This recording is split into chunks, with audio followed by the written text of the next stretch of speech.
folks, welcome to Time to Talk with Amanda Wall. I've just had a cracking hour talking to Amanda about Therapy Dogs Nationwide, which is a reasonably new charity which takes dogs in places like prisons, schools and hospitals and care homes. And as well as talking to Amanda about her passion for her favourite breed, which is the Border Terrier. So get yourself a cuppa and settle down and watch Time to Talk with Amanda Wall. Take care, stay safe. Bye-bye. Hi folks, I'm here with the lovely Amanda Wall from Fenland Dogs, dog training, who's based in East Anglia. Been trying to get Amanda on for weeks now. She's so busy doing her other job. So I'm delighted to have her with us today. Amanda, I first met you, oh my goodness, it might have been 2007, 2008. Yeah, it must have been. Around about then. So yeah. With the Cambridge Institute of Dog Behaviour and Training, and we came up to Charlie's Dogs. It was Charlie's Dogs. And that was the first time I met you, wasn't it? Where we came up and did some filming and... Yes. Yeah. Great times. Great times, I know. It seems like a completely different lifetime ago. I mean, crikey, 2 months ago feels like a different lifetime ago. So what have you been doing since then? I mean, you've been doing so much. I can see you've got the Therapy Dogs Nationwide t-shirt on, which I want to talk to you about later, because that came later in your dog career, didn't it? So the question that I ask everyone to start off with is, why dogs? What got you into dogs? Right. I always had dogs when I was younger. And then got married. We got our own dog. Did totally the wrong thing. Went out, bought a lovely blue Merle Border Collie cross German Shepherd. Never saw mum, never saw dad, never asked any questions, did everything wrong that I could have possibly done wrong, and landed up with a dog that unfortunately literally turned a switch overnight and went from a nice dog to a really aggressive dog. So with Charlie's help and Joe's help, we did some work and we tried to turn him round. Unfortunately, he was one of those dogs we could not turn round. So just after a year, we had to have him put down, which was heartbreaking. But I then got the opportunity through Joe and Charlie to go and help up at the school. So that's where it started. So I started to go up and help, and I wanted to understand about dogs, what they were doing, how they were doing it, what was going on in their mind, potentially what had happened to mine. Yeah. And that was 30 odd years ago. Good grief. And that's where my life with dogs started. So yes, I landed up volunteering with him for many years, about 20 years. So yeah, that's where it all started, from my one dog called Fen. It's amazing, isn't it? Because a lot of people get into dog behaviour because they've got problems with their own dogs, and then it just leads to this real thirst of knowledge, isn't it? You know, what went wrong? What could I have done to put it right? What could I have done to prevent it? Yeah. And then it's almost like you're on a learning quest.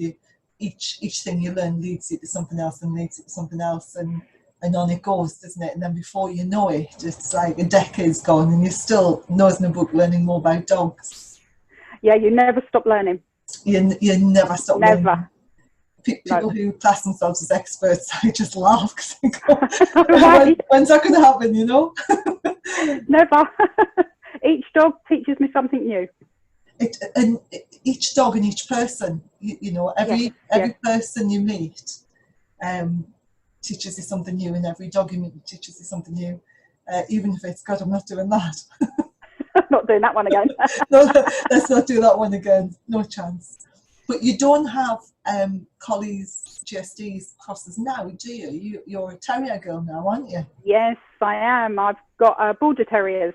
So at the moment I have 2. Did have 3 at the beginning of this year. Unfortunately, we lost Baby, who was 18 and a half though.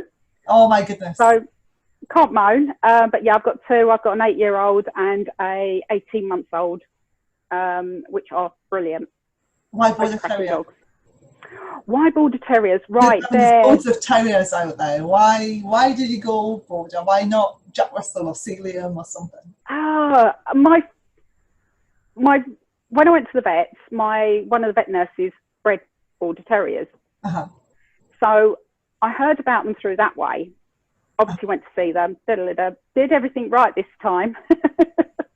So that was good.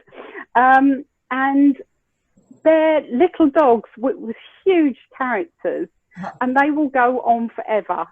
They are on serious, Duracell batteries.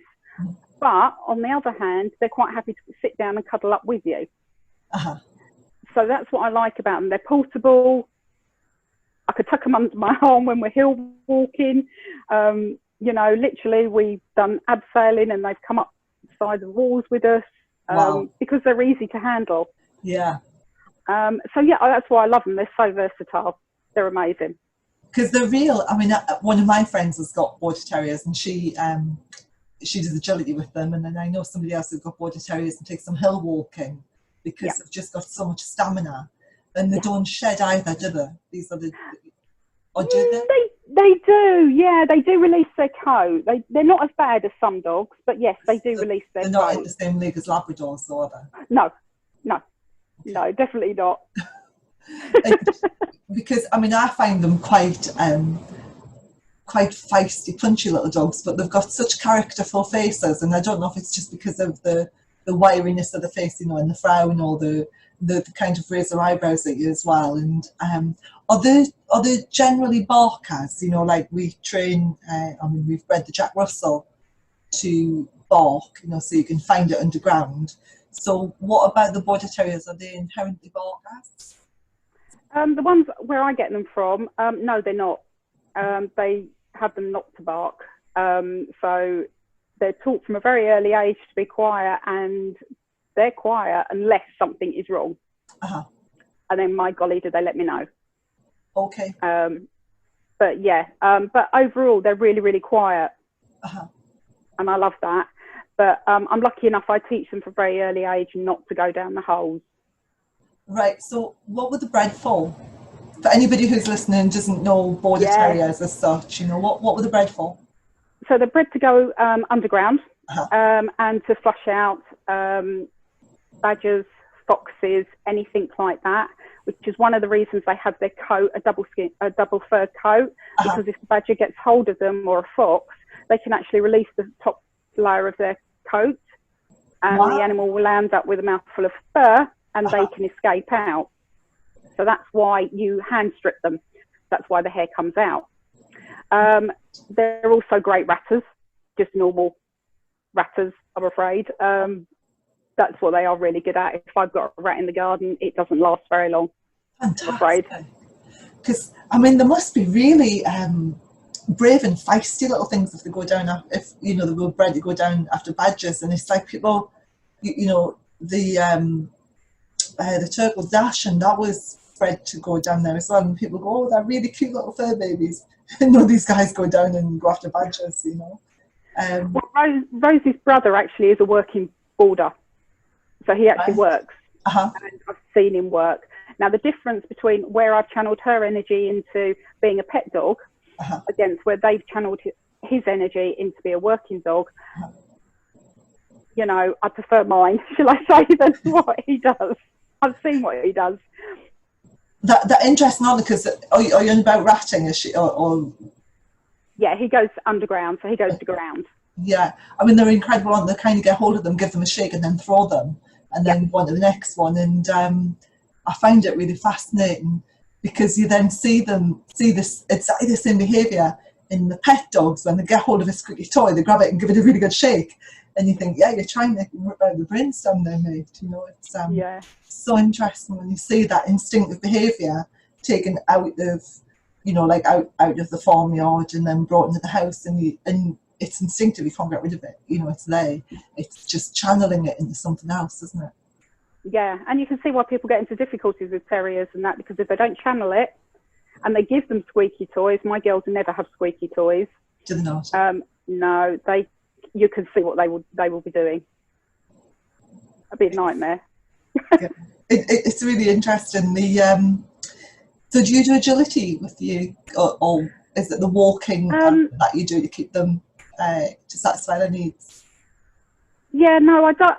Round here, we've only got competition obedience people, so we've got no fun obedience agility. Sorry. So I've got a bit of kit myself. Go up to a local field, I'll do it myself. We haven't managed to do it with Rosie yet because of all this kicking off. I haven't been able to do it this year yet. But Obi and Connie both will quite happily do a round of agility, no problem. And we'll do a very good jump off with some of the other bigger dogs. They're quite nippy, aren't they? Yeah, they are. Very, very good. Yeah, but I have to keep up with them. I mean, I couldn't do agility. I could stand in the middle and go point, and point where I want them to go, but I couldn't run with them. I just want to clarify the word nippy, because if my friends in Scotland are listening to it, in Scotland, nippy, I don't know, this is a Scottish word that just absolutely does my head in. It's a little bit nippy outside, which means it's a little bit cold. If you go to the doctors and they go, this is going to be a bit nippy. Could be anything from like a tiny pinch to absolute agony, feeling as if you're getting your arm sawn off, And so nippy up here means something completely different. You go to the doctors and they go, I say, is it going to hurt? Oh, it's a wee bit nippy. Right. Oh my God. But we're on about fast, aren't we? We're on about fast, yep. Fast and very quick. agile. Yep. Oh, that's definitely. Awesome. And so when you left Charlie's and set yourself up, which is what we all end up doing at some point. Yeah. What did you do? Was that when you set up Fenland dog training? Yeah. So I actually went in with my local vets. Right. Because vets and puppy training, always around here anyway, didn't have a really good reputation. It was like puppies off lead, puppies playing around, not really learning the rules of not bullying a smaller dog and all that sort of thing. So I decided to go into that to start off with, just to try and teach them and teach other people what could be right. And that was about, 17 years ago, and I'm still doing it. Good grief. So in between that time, I also then took over their upstairs area, which was my indoor dog school. And then I had a lovely paddock outside, which I still got, but my indoor area, unfortunately, was taken over. So I had nowhere indoors. Now, anybody up in Scotland, as we're down here, it's cold, it's windy, it's horrible to be outside training. When you've got pet dog owners, they don't want to be standing out there. So I now only do the puppy training, and I do private one-to-ones. But that's fine. That's great. No, puppy training is really important.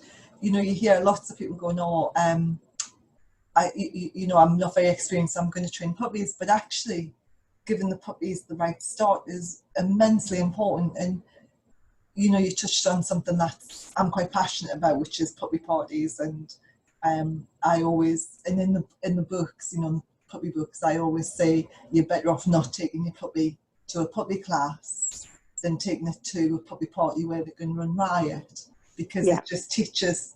If you've got a strong high energy puppy, you teach it to be a bully, and if you've got a timid dog, you teach it to be bullied. And so I tend to say to people, if this is the classes, you're better off not going, because you're just going to ruin your dog.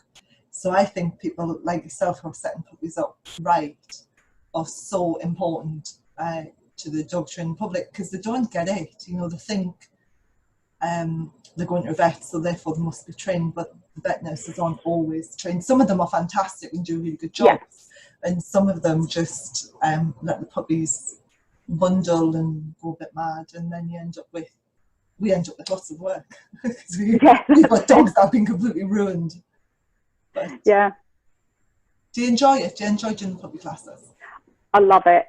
It's great fun. Working with the puppies, a couple of nights a week, fantastic. Working with the owners, because very often when you've got a puppy owner, they're really enthusiastic, they want to learn, they put all the time and the effort into it, and you get some nice results. So I really do enjoy it, and we get such a different variety of breeds around here. which is lovely. Yeah, really do enjoy it. Great. I know I used to enjoy doing my young dog class more, you know, and you get like lots of different breeds, and having things like a little miniature dachshund in the same class as like a Northern Inuit, and you know, because it's just a training class. Everybody turns up and it's a mixed bag, isn't it? It gives you a vast experience of different breeds, though. Yes, it does. Yeah. So from your puppy classes, we crossed paths again, and I'm trying to remember when it was. When we both trained, we attended the Pets as Therapy Dogs training, and we were both instructor trainers, weren't we? So we were training. We weren't training the people with the dogs, we were training the people who went out to train the people with the dogs, and so we were the trainers, weren't we? Yes. When was that? That was a long time ago. Oh golly. I can't remember. That was 2010, 2011, something like that, wasn't it? And you kept going with it, but I didn't. I kept going. Not to do it. I decided not to do it. And I lasted a little bit longer. You lasted a little bit longer. Yeah. Good for you. So, but now you are wearing, you're still with Therapy Dogs, which is amazing. And this is Therapy Dogs nationwide now. I spoke to you at Crufts a few years ago because I'm really interested in joining you, and then I couldn't because I was ill and couldn't commit to it, but I'm ready to commit again. So good. This is really exciting for me. I want to know all about it, how it was started, why it was started, what is it doing, because I understand you're reading in schools, and just go for it, Amanda. Tell me all about it, because it's so exciting. Right. Okay, so this is... yeah, I will. This is my other passion. So Therapy Dogs Nationwide was born in round about 2016. It was born because a group of us had left Pat, and all different reasons. And instead of thinking, what are we going to go and do? A group of them all got together. I wasn't involved at that point. So a group of them all got together and decided to start up their own charity. Now, if anybody's ever tried to start up a charity, it's not easy, but they got through it, got through the Charities Commission, everything. And Therapy Dogs Nationwide was born. So we started off with literally a handful of volunteers that had all left at the same time. And they turned up at Crufts one year, just got their T-shirts and literally walked around Crufts. That was when I bumped into you and went, I want to be involved. Yep, that's it. And then that was the first year, which really wasn't our official year.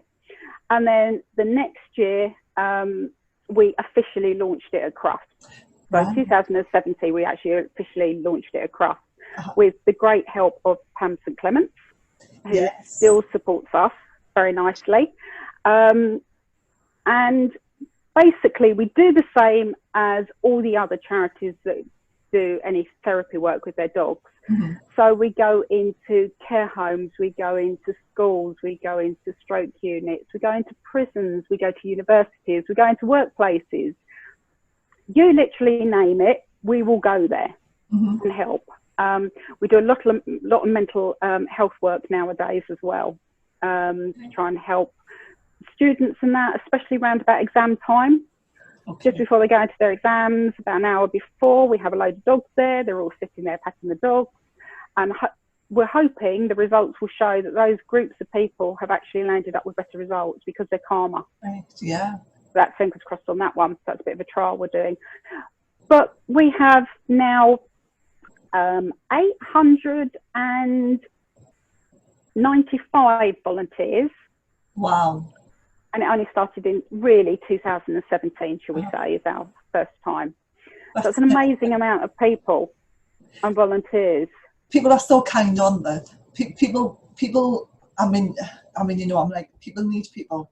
You know, I'm a great believer that people need people. And when you can do something to help somebody else, I think it's such a wonderful thing to do. And it's a way of giving back, isn't it? You know? So what do you do in prisons? In the prisons, we actually go to a secure area where there's usually quite a few guards, and a certain amount of prisoners are allowed to come in and meet the dogs. It's a bit like a reward thing. Okay. So we've only got special people that go into those, because obviously, number one, the dogs have got to be as sound as a pound because of the noises and the behaviours. So they're dogs we have known for a long time.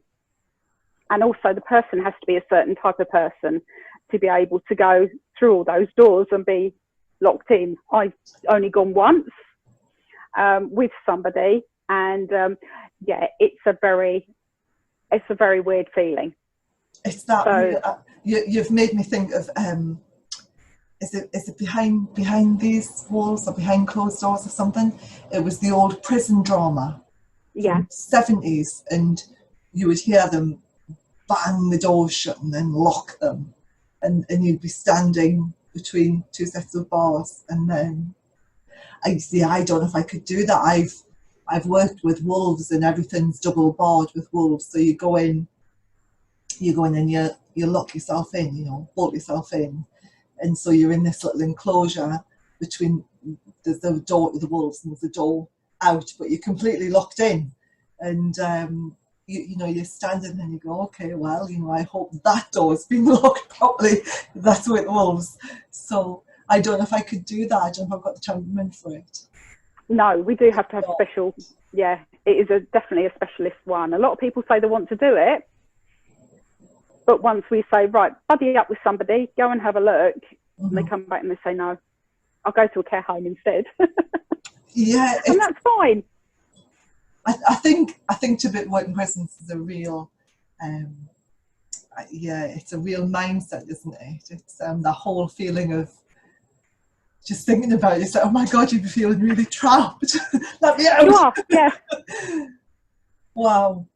Okay. Yeah. So you visit care homes as well? And, yeah, we do. Do you want the hospitals too? Hospitals, yes. We do hospices as well, so end of life we do as well, but we do normal hospitals. We go into children's units. If a child's having difficulty with a procedure, if the hospital know that the child's going to be having that problem, they'll ask one of them to go in, and they will bandage the dog up and pretend to put the drip in and that, so the child can see it's okay. So it's another trying to get people over worries and things like that. So we do things like that with a lot of the children, and it works. Of course it was the dogs. Who wouldn't calm down with having a little stroke with the dogs? What about cuddling? Because we don't really cuddle dogs, do we? We don't get hold of them and give them a big squishy because they don't particularly like it. So what happens on that score? We've got certain dogs that don't mind being squished and cuddled. That is fine. If we've got a dog that doesn't like being squished and cuddled, we never put it in that situation. So it would always go to somewhere where that isn't going to happen. Okay, so my two don't care. They're quite happy when we're doing reading for the kids to be laying, next to them, arm over them, no problem. But some dogs that are quite happy to sit there and watch and listen to the kids or listen to the older person, stroking them, but yes, don't want to be snuggled. So that is part of the assessment as well, is where we find out what we can do with the dog and what we can't do with the dog. Okay, so before we get on to the assessments, you've just mentioned about reading, you have kids reading to them. What is that? Because I saw something a few years ago now, they were talking about it in America, where there was two. There was one where they had children going into rescue kennels to read to the dogs to improve their reading. And then the other one was where people would go in to the classroom with the dog and read a story, and the children could sit with the dog. And so there's lots of different approaches for reading with dogs, isn't there? So what approaches do you do in the class, and what age group as well? Is it like just little ones, or is it? No, age-wise, it's anything. anybody that needs some help or some confidence. So what my girls do and what I do is we go into a junior school, and we can do anything from year 3 to year 6. Right. But it really is a huge amount of, age difference of children. And it's all the children that need that little bit of extra confidence with reading out loud, or need some more social skills, things like that, or are having difficulty with concentrating. So I'll have the children for 15 minutes, which doesn't sound a lot, but it's 15 minutes when they've got to sit there and read with the dogs, and then they get to play with the dog afterwards. Okay. So we've got bean bags on the floor, for example. So there's bean bags on the floor. I'm sprawled out of the bean bags. The dogs are. The kids come in one at a time, and they choose which book, and then they usually sprawl out on the bean bags, and then they start reading. So Connie, my older one, she usually ends up going to sleep and snoring. So fantastic. I have to tell the kids that they've got to keep her entertained, and I keep poking her to stop her snoring. That's just typical Connie. Rosie is very different. She will interact with them a lot and sort of throw her head underneath their chin and sort of look at them and sort of say, I'm really enjoying this. Oh, fantastic. So yeah, I've got 2 different ones. So, and the kids just learn to read out loud, and then gradually, as their confidence is starting to build up, I will then land up going into a classroom with them. And then the dog will sit with them, and I'll sit with them, because obviously I have to hold on to the lead, and they're then stroking the dog as they're reading in class, and those feelings of everything was okay when I was reading out loud in the library hopefully gets transformed to the classroom. And then over another period of weeks, I gradually wean them off of the dog. So I then start stepping away a little bit further away until I'm literally at the back of the classroom, and then by that time I'm out the classroom, and then the kids' confidence and reading improves. Fantastic. That sounds great. I don't know if you know, I'm an NLP practitioner, so I do neuro-linguistic programming, and when you were talking there, I thought, it would be amazing if you could put an anchor in. So when you anchor something, it's a bit like classical conditioning, you just associating 2 things together. And so if I'm teaching people to be confident in public speaking, for example, what we'll do is we'll put them in a position of feeling really amazing, a really good state, and like, oh, this is awesome, I'm really enjoying it.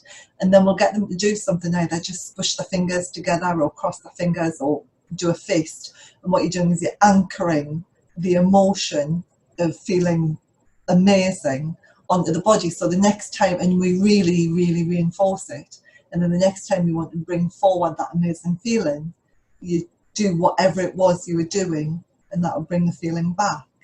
And so listening to you, I thought, you could do some anchoring there. That sounds good.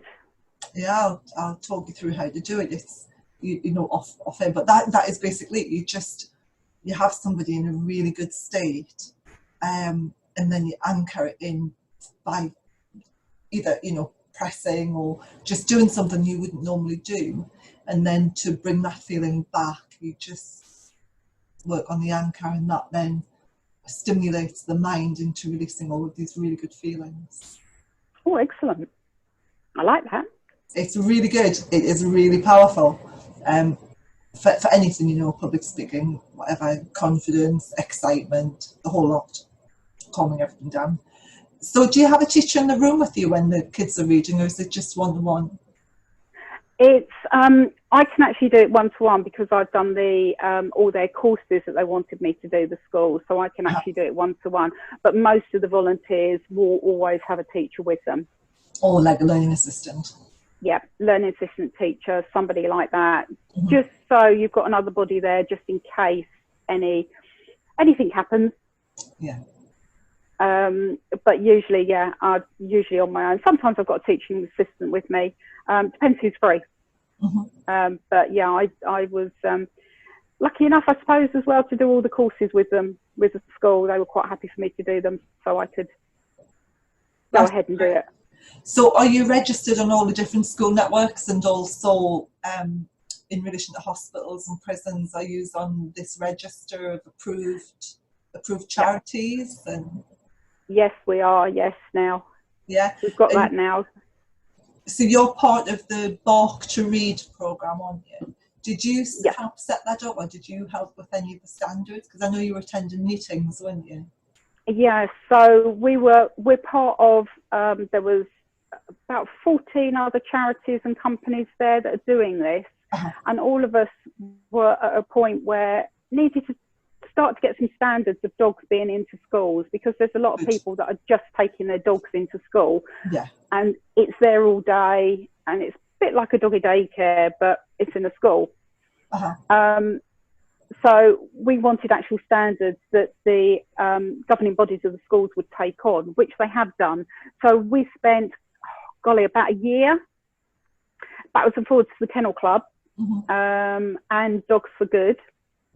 We actually went to their sites a couple of times, and working on all the new plan of how we're going to put down these new practices, so that we can make it more streamlined about how dogs should be in a school, how long they should work for, what breaks the dogs need. So it's all about the welfare of the dog, as well as what we're going to do for the children. So all those new practices are on the Kennel Club website now, because they've actually all been done and finished and signed off. Fantastic.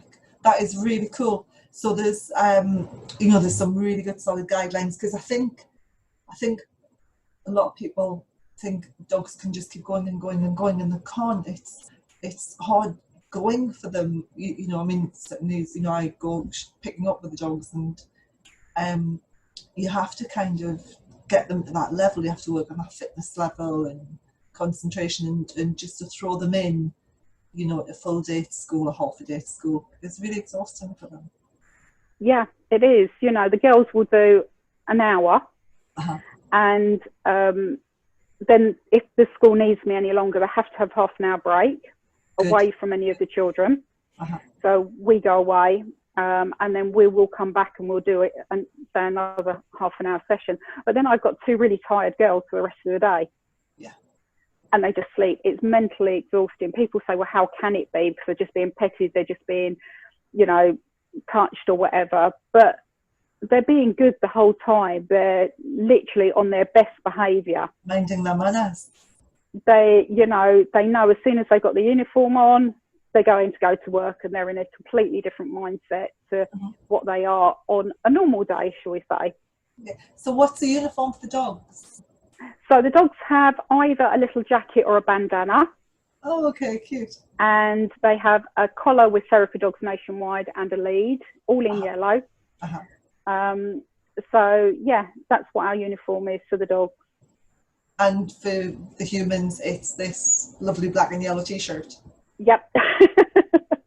Why yellow? Do you know why yellow was chosen? No, actually, I don't know why yellow, because it wouldn't have been colour I would have chosen, but I don't know why. It does stick out. It really sticks out. I don't know if that's a good thing or not, but it does really stick out. But yeah, no, I don't know if that's odd. It's a good thing. It is a good thing, yeah. Everybody knows, and I think the importance of uniforms can't be underrated. I think, lots of people turn up with dogs and there's no uniformity. Then you're kind of thinking, well, who does this person belong to? But so from the outside looking in, it's really good, because you can identify all of the people within the group, and you can identify the dogs as well. But from the inside out, you feel as if you're part of something bigger than yourself. Yeah. And it makes you feel it's just a sense of belonging. You've got your tribe. You've got your tribe, which is really important. Yeah, so we've definitely got a tribe. Well, that's one of my favourite words. It's like you've got dog packs and you've got human tribes, and yeah, I like that. Yeah, they're both really important. We're our social. We're social predators. Dogs are social predators. They're a pack. We're a tribe. And then they come together. So, what does the dog have to do to become part of the Therapy Dogs Nationwide? network? Is it, because it's TDN, isn't it? So is it therapy dogs or therapy dogs nationwide? Therapy dogs nationwide. You always say therapy dogs nationwide. Yeah, or TDN. So how does somebody, so say for example me, if I wanted to be part of TDN with my dog, what would I have to do? So you would need to go to our website and fill in one of the forms, very simple form, name, email address, and then all the details of what you would need for your assessment and all about the charity and everything is just downloaded to you. Oh. So that's the easy bit. Nice and easy. Within that, you've got your assessment form. We get people to go through the assessment form themselves, look at it. Can my dog do this? Most people will say yes, because it's not that difficult. But some people will think, oh, I need to practice that, so I'll put it off for a while. And they can practice it. But basically the assessment is, your dog's got to be able to walk nicely on a loose lead. Doesn't have to do perfect hill work. Just needs to walk nicely on a loose lead. Not full. On a regular collaring lead? No head collars, no harnesses? No, we will only do harnesses. Harnesses we do for medical reasons and for certain breeds. But apart from that, no, it's normal collar and lead. Good. Sensible. Yep. Love it. Yep. That is one of the things that we are, I've got to see you on a collar and lead. And they've got to be able to not jump up. Really important one. They've got to be able to leave a treat. Reason for that one is because very often when you go into a care home, there are tablets on the floor that shouldn't be on there. So you have to be able to tell them to leave it, and they're going to leave it. So that's a safety thing. They've got to be able to want to come to us as assessors and be fussed. You'll be surprised how many dogs, when you get down to do the assessing part, just start to back off. Yeah, a bit discerning. And people are going, oh no, he's really good with other people, and you're like, not quite. My Labrador is quite discerning. He wouldn't be any good. He's like, oh.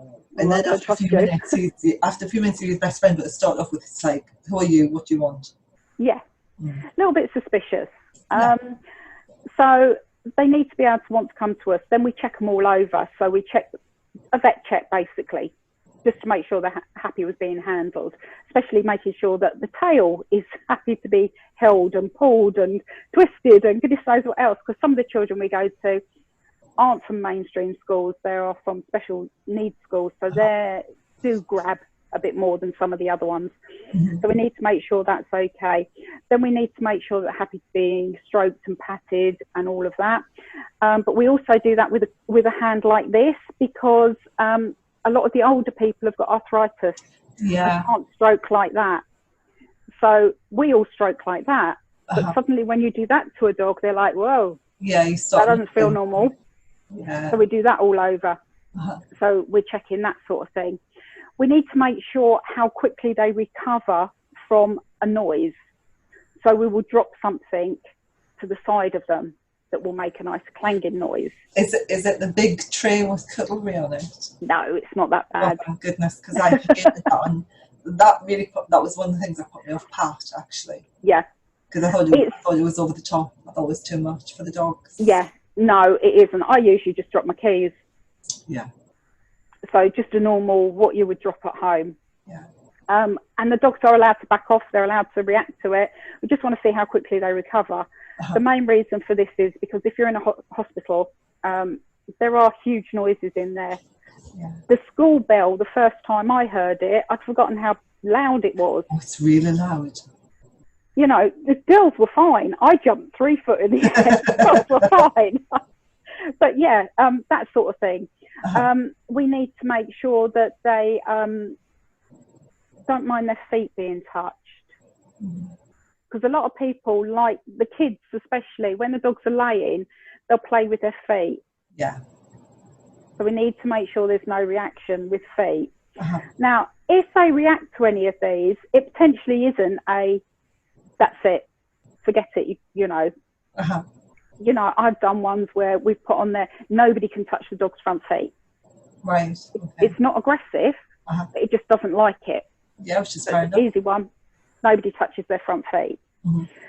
So those are the sort of things we're doing in the assessment the whole time. So it's real basic things. We're not looking for the perfect dog. We're looking for the temperament. We're looking for the dog that wants the cuddle, wants to interact with people, but wants to do it with all 4 feet on the floor. Yes. And what about licking? All dogs will lick a certain amount, especially I'm really unfortunate. I'm just after their break time. So when the kids come in, they've had crisps and goodness knows what else on their hands, potentially haven't washed their hands. Yeah. So my girls, I'll tell them not to do it, and they won't. We don't allow licking of the face, and we don't encourage licking. But if the dog does the odd lick, it's fine. But excess licking, barking, whining, all those sort of things aren't acceptable, because very often we are sitting there talking to somebody. So we've got to have the dogs to be relaxed next to your side and calm and quiet. So those sort of things we're looking for as well as we're going through it. Great. That sounds fab, because I know years ago I was thinking about doing Pat with Bart, but he was a terrible licker. You know, he was just a classic black Labrador, lick, lick, lick, lick, lick. And so I didn't, and I couldn't do it with Angus because he was really sound sensitive. Right, yeah. I was not prepared to let anybody drop a tray full of cutlery beside him. No way. No. I thought that was a horrific test. So I didn't put them forward for Pat, although I did recommend it at the time. Have you got a preferred breed or dog or size, or, you know, for the dogs that is welcoming into TDN? Nope. We have everything. So we have things from Great Danes right down to Chihuahuas. We've got everything in between. We've got 3-legged dogs. We've got 1-eyed dogs. We've got deaf dogs. We do have a couple of blind dogs, which is surprising. But again, they go into care homes where the elderly are quite happy and understand how things are with that dog. And they've been going for a while. They sort of lost their sight, should we say, over a period of time with it. So, you know, people in the care homes are quite happy with it as well. So we take everything or anything, crossbreeds, pure breeds, show dogs, agility dogs, gun dogs, you name it. We're not biased. No, as long as the temperament assessment. Yeah. And also the owner passes their assessment as well. I was just about to say that. More about the people. What assessment have we got to do? Yeah. So the owner has to be interested in the charity. Has to have a good relationship with their dog, because it's amazing how many really well-behaved dogs there are. But the interaction between the owner and the dog is very cold. Reserved. Yes. Yes. Where the dog will do everything they've said, but the dog isn't really with them. And they've got to be able to talk to people. There's no point coming to an assessment and sitting there and not interacting with me, because you're never going to interact with somebody that you're just going to walk into, a hospital or that. And they've got to be reasonably outgoing people. Yeah. So, how many assessors have you got? Are you right around the country? Yes, we are. We cover a good percentage of the country. We've got about 39, I think, assessors now, which is my job as well, which is I train the assessors. Great. So I go around the country to do that. So we've got about 39, could do with more. But yeah, we cover most of the UK. We can get an assessor to most places. We've got some assessors that are brilliant. They'll travel sort of 60 miles to do an assessment. Great. I'll travel to the Norfolk coast but I would do a group assessment. So I'll be up there for a day, Uh-huh. and I'll make sure there's a group of them, and I'll go up there and do that, because I've got nobody up that end of the world. So that's about an 80, 90 mile an hour round trip for me. Mm-hmm. So yeah, our volunteers are really, really good, and they are quite willing to travel. But the more assessors I can get, the better. Yeah. It's growing. It will grow. These have done amazing in such a short space of time. So really, 3 years. Is phenomenal. And the fact that you're going into prisons as well, I think is really good. Because like everyone, well, maybe a lot of people know about dogs going into schools and care homes, but not so much prisons, because that's a really stressful place for people as well. Regardless of what they've done, it's still a really stressful place, and it's good to have the therapy. And it's really stressful for the dogs, because the atmosphere that's in there is so tense. Yeah, I can imagine. Why a lot of dogs start barking and become very defensive. Yeah, we've had dogs that have gone in there and then they've had to come out because they can't cope with it. No. But in another situation, they're fine. Uh-huh. Wow.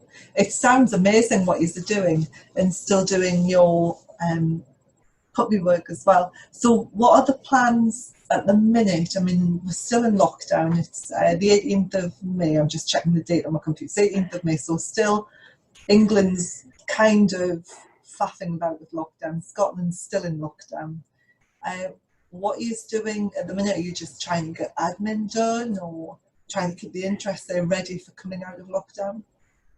The interest has dried up completely. Well, our phones aren't ringing, and because we're all volunteers, we all work from home, so it's not as though the office is shut, because we don't have one.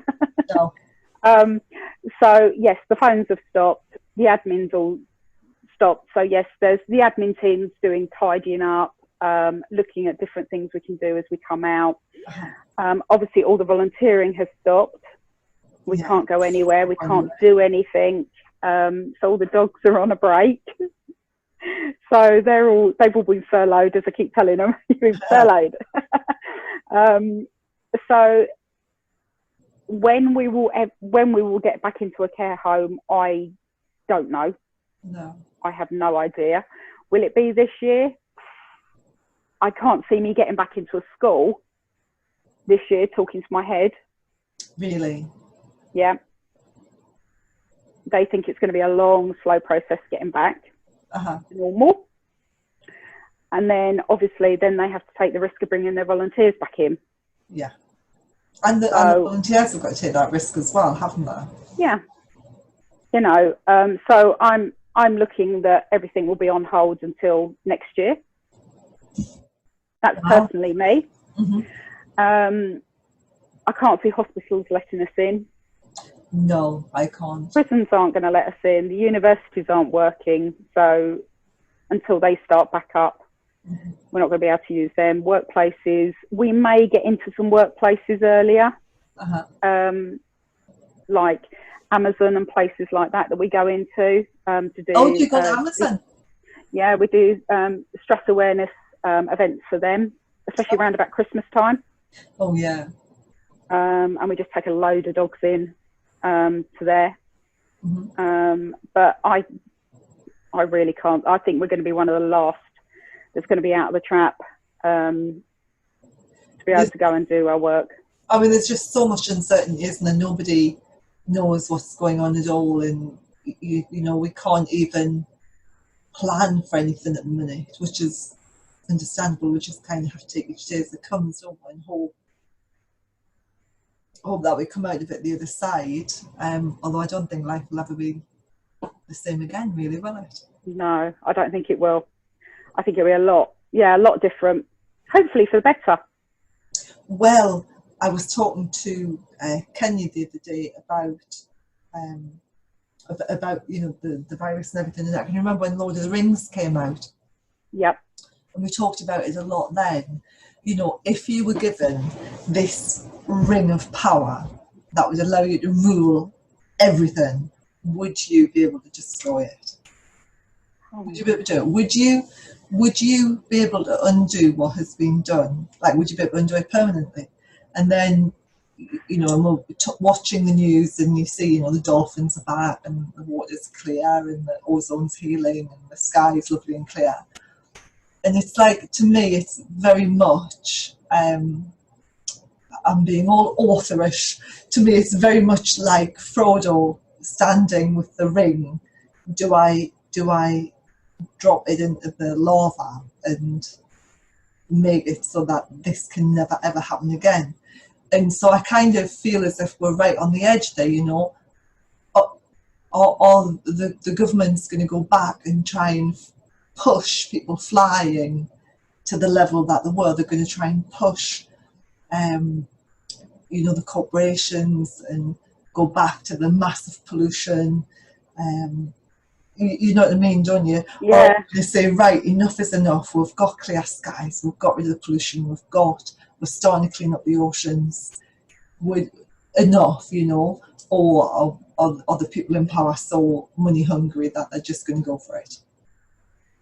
I hope we can keep a good level of the two, so we can still keep everything going and the planet doing what it's doing, because it is lovely. It's lovely to see everything coming back and the beautiful clear seas and that sort of thing, and the sky's not quite as busy. But yeah, I'm hoping. Fingers crossed. I think a lot of us are really hoping. You know, I mean, I was living in Scotland, when people are saying, "Oh, you should see the sky, you can see the stars," and it's like, well, yes, I know. we can't always, you know, but I know from when I lived down south, it just, you know, when I lived in London for a while as well, and it was just, you know, you then black in the corner of the eyes. And yeah. It was be vile, and it's just, the level of pollution was just horrific. So, yeah. Yeah, we can only but hope. We can only but hope. Well, I hope that things turn around quickly for you once we get out of lockdown, once the schools are open. I hope everything starts turning around really quickly for you and you can get the dogs out there, because there's going to be a lot of people needing the stroke dogs when they come out. I just feel it for the people who are on their own and haven't got dogs or cats, to stroke and have that, you know, animal that they can just relate to and get comfort from. But I think these are going to be needed more than ever when we come out of lockdown.